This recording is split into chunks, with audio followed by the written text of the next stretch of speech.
여러분 안녕하십니까? 홍준표 후보께서 다시 무야홍으로 복귀하고 있습니다.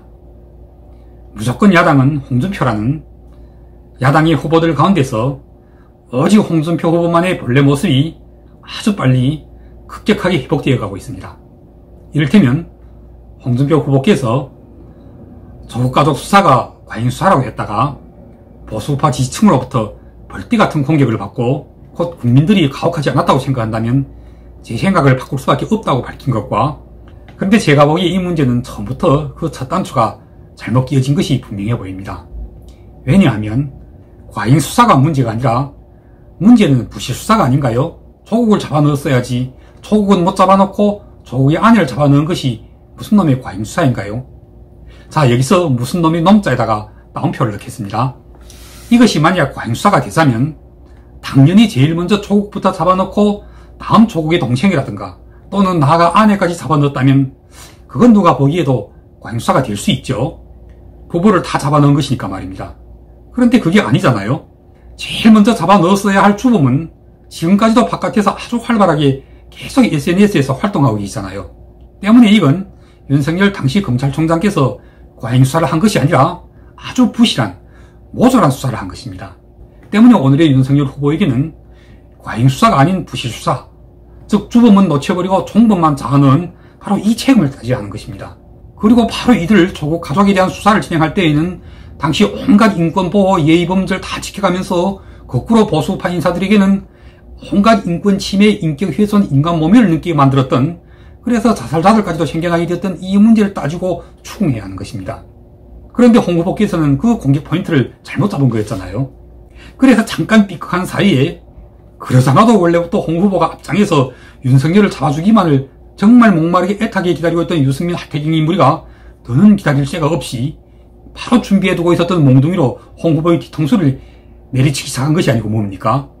제1차 TV 토론에서 홍 후보는 한마디로 하태경이라는 이 유승민이 개한테, 자, 여기서도 이 개는 따옴표를 친 개입니다. 무기라는 뜻이고 공격수라는 뜻의 개입니다. 바로 이 개한테 생각지도 않게 뒷다리를 물렸던 거였잖아요. 그런데 보통 사람들은 개에게 물리면 어떻게 합니까?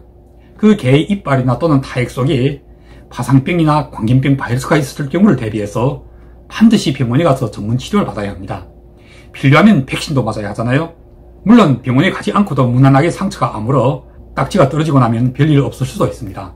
하지만 이번에 홍 후보를 물어뜯었던 이 개는 그냥 이 한 번에 그칠 개들이 아니니까요.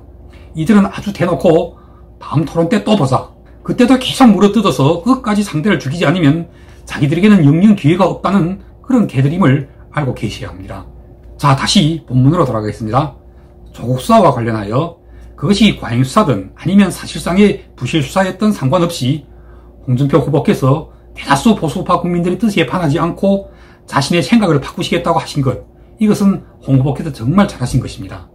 그런데 마침 잘 됐다고 이 기회를 타서 홍 후보에게 카멜레옹이라는 별명을 만들어낸 뭐뭐뭐 후보 캠프, 제가 여기서 그것이 어느 후보의 캠프인지에 대해서는 이름을 밝히지 않겠습니다만은, 하지만 바로 어저께 윤석열 후보의 캠프 쪽에서 문재인 대통령의 아들 문준용 씨의 그 지원금 비판 논평을 발표 하루 만에 철회해버린 것에 비하면, 여러분들 기억하시죠? 바로 그 하루 사이에 무슨 일이 있었습니까? 대한민국의 가장 대표적인 좌파, 아니 100% 골수 좌파, 문재인 좌파 정권보다도 훨씬 더 좌파인 윤석열 후보의 지지자 진중권 씨가 이 문준용을 가리켜 괜찮은 작가라고 주장하고 나선 것입니다. 21일에 윤석열 캠프의 부대변인 김인규가 냈던 문준용의 지원금 비판 논평을 바로 다음날인 22일에 다시 처리한다고 공표한 것입니다. 그걸 왜 처리합니까? 그 하루 전날인 논평 어디에 무슨 문제가 있는 것입니까? 논평 속에 대통령의 아들이란 이유로 자별을 받아서도 안 되지만 특혜를 받아서도 안 된다. 이 얼마나 옳은 말씀이고 정확한 말씀입니까? 대한민국에서 문준용 같은 작가가 어디 한둘이겠고, 문준용보다 훨씬 더 뛰어난, 그럼에도 정말 지원금 한 푼 못 받고 그래서 전시 한번 제대로 열어보지 못하고 살아가는 가난한 작가들이 얼마나 많습니까? 그런 작가들을 다 제쳐두고 왜 대통령의 아들에게만 이런 특혜가 끝없이 이어지고 있는데 이에 대한 논평 하나도 제대로 내지 못하는, 아니 냈다가 바로 다음날 그걸 되거둬들이는 이런 한심한 캠프, 이런 골기라고는 없는 후보, 온갖 거리바닥 시장통 다 누비고 다니면서 국민들한테 보여주고 있는 것이라고는 먹방 말고 뭐가 또 더 있는지를 혹시 여러분들은 알고 계신 것이 있습니까? 진중권의 그 문준용이 괜찮은 작가라는 칭찬 한마디에 이미 내뱉었던 논평까지도 하루 만에 처리하는 윤석열 캠프. 이건 당신의 캠프가 카멜레홍이라고 비난하고 있는 홍준표 후보가 조국 가족 수사와 관련하여 국민의 뜻이 그러하다면 내 뜻을 바꾸겠다고 했던 태도 변화와 결코 같은 선상에 올려놓고 논할 수 있는 문제가 아니죠. 홍 후보의 변화는 국민의 뜻이라는 대의에 따르는 변화이지만 윤석열 캠프의 이 논평 처리야말로 까마귀가 날자 배가 떨어지는 격이잖아요. 즉 진중권이라는 이 까마귀, 역시 다운표석의 까마귀입니다. 자, 이 까마귀가 그냥 까옥까옥 하고 몇 마디 내지르니 바로 윤석열 후보 쪽에 배나무가 부르르 하고 몸살을 알아버린 것이 아닙니까? 아니 몸살이 아니라 바로 배가 떨어져 버릴 지경이었으니 이건 그냥 까마귀 울음 한 번에 뇌졸중을 일으켜버린 것이 아니고 뭡니까? 여러분, 제가 혹시 너무 혹독하게 비유하고 있는 것인가요? 까마귀의 뇌졸중에. 그런데 정말 진심으로 윤석열 후보가 잘 되기를 원하는 지지자들께서는 화가 나시더라도 마음을 가라앉히시고 잘 생각해 보십시오. 우리가 아빠 찬스 하면서 조국을 비판하고 그네들의 내로남불을 비판할 때 그래서 공정과 상식의 가치를 내세우고 있는 요즘의 시대정신에 반해서 정말 아빠 찬스 가운데서 가장 큰 아빠 찬스, 대통령이라는 아빠의 이 찬스를 마음껏 활용하여 국민들은 정말 10만원, 20만원이 지원금에도 감격하고 목매어하는 요즘 같은 세월에 대통령의 아들은 예술가라는 이름을 빌어 수천만원이라는 지원금도 정말 당당한 것처럼 척척 받아서 착복하는 이런 세상의 불공정 비상식을 함부로 비판하지 못하고 내뱉었던 비판 논평까지도 진중권 같은 골수사파학자의 그 까마귀 울음 한 번 또는 까마귀 날개짓 한 번에 논평까지도 처리하는 이 비겁한 윤석열 캠프. 아니 윤석열 후보께서 무슨 얼굴과 체면으로 함부로 공정과 상식이란 이 두 단어를 입에 담으실 수가 있겠습니까? 정말 실망이라도 이만저만 실망이 아닙니다. 그리고 실망스러운 일들이 한두 가지가 아닙니다. 지금 계속 그 실망의 씨앗들이 머리를 내밀고 있는 모습을 보게 됩니다. 자, 지난번 제1차 TV 토론 때 홍준표 후보의 뒷다리를 물어뜯었던 유승민의 개, 다운표로는 그 개입니다. 그 개가 이런 식으로 홍준표를 공격했었죠. 혹시 조국과 썸 타고라도 있지 않느냐고 말입니다.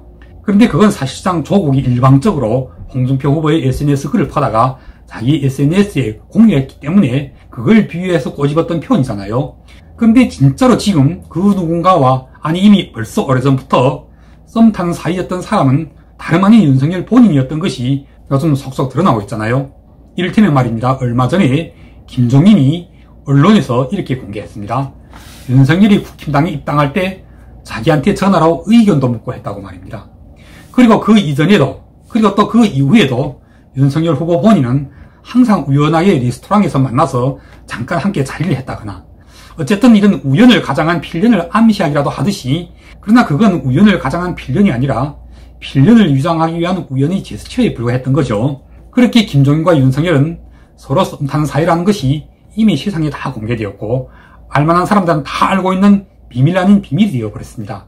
거기다 그것도 또 모자라 이 보수우파 진영에서 아니 보수우파 역사에서 이미 퇴물로 치부되어 당장 분리수거를 눈앞에 두고 있는 서청원 같은 자들에게까지 찾아가서 90도로 허리를 굽히는 한마디로 그 위대하던 강골검사 국민들에게 한없는 감동을 주셨던 윤석열은 이 정치에 발을 담그는 순간 벌써 노역이 찌들어버린 구태 정치꾼들이 하는 온갖 더럽고도 역겨운 추태들을 조금도 탈선함이 없이 그냥 그대로 쭉 다 밟아나가고 있잖아요.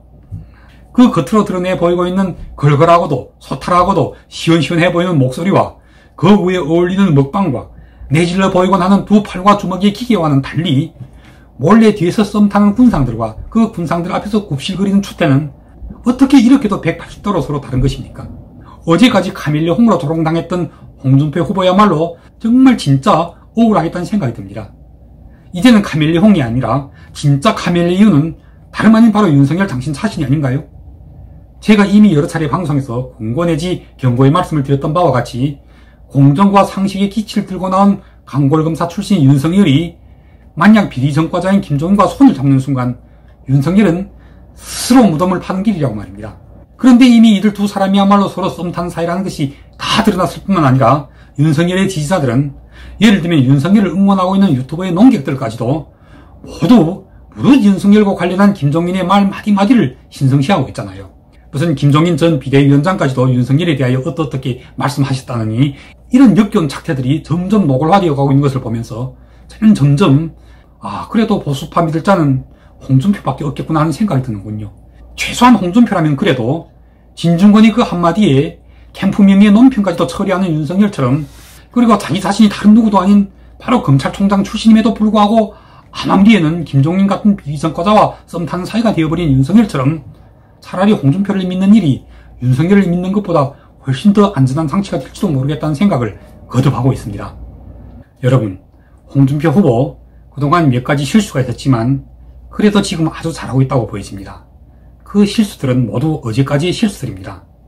이런 실수들이 지금 아주 급격하게 바로잡아지고 있고 보완되어 가고 있습니다. 먼저 국민의 뜻이 그렇다면 나 자신이 견해를 거둬들이겠다? 이건 국민이라는 이 대의에 따르는 모습입니다.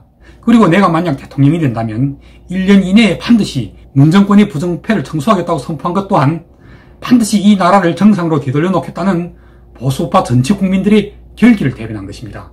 그리고 만약 대통령에 당선되어 취임하게 된다면 그 취임 당일 또는 취임 다음날에 바로 이명박 박근혜 두 전직 대통령을 사면하겠다고 약속하신 것 또한 정치인으로서의 홍준표, 사나이로서의 홍준표, 그리고 보수파의 정통성에 가장 부합하는 대권 주자로서의 홍준표의 의리입니다. 이렇게 대의와 결기와 의리를 골고루 다 갖추시고 그걸 실천해 나가신다면야 두말할 것도 없이 명분 또한 함께 따라섭니다. 수천 년의 인류의 역사가 증명해주고 있듯이 하나의 왕조 내지 정권이 교체될 때에는 반드시 그에 따르는 대의와 명분이 주어져야만 했습니다. 지금 이 나라에는 두 가지의 시대 정신이 하나의 대의와 하나의 명분으로 존재하고 있습니다. 하나는 전 정부에 의해 파괴된 공정과 상식이고 다른 하나는 전 세계 인류가 함께 앓고 있는 코로나 방역입니다. 그런데 코로나 방역이라는 이 시대적인 과제는 이미 중도에서 출마를 준비하고 있는 안철수 후보에 의해 100% 점령될 것입니다. 홍준표 후보와 윤석열 후보는 두 분 다 검사 출신으로 지금 공정과 상식을 가지고 다투고 있습니다. 공정과 상식이 모조리 파괴되어 어디를 뜯어봐도 불공정하고 비상식적이 되어버린 이 나라를 제자리로 돌려세울 수 있느냐 없느냐는 문제를 가지고 경쟁하고 있는 것입니다. 이 경쟁에서 홍준표 후보는 먼저 1패를 기록했으나 그 1패로 인해 점수를 얻은 자는 현재까지 아무도 없습니다. 제가 보기에 윤석열 후보는 무실점이 무득점입니다. 하지만 정확하게 말씀드린다면 여전히 득점보다는 실점 쪽입니다. 잔뜩 기가 실려 홍준표 후보와 유승민 후보를 상대로 아무런 질문도 하지 않은 것, 이것이 바로 실점입니다. 만약 윤석열 후보 쪽에서 다음 토론 때에도 계속 이런 식으로 계속 피해가는 토론 전술을 구사한다면 그냥 최종 승자는 아주 무난하게 홍준표 후보가 될 것입니다. 논평을 마무리하겠습니다. 저에게 만약 한국 언론의 기사를 기획할 수 있는 권한이라도 있다면 저는 오늘 기사 제목을 이렇게 만들겠습니다. 비리 전력자와 썸 타는 검찰총장 출신 후보, 그리고 부제목으로는 진중권의 문준용 칭찬 한마디에 윤석열 캠프 하루만에 비판 논평 철회, 이렇게 말입니다.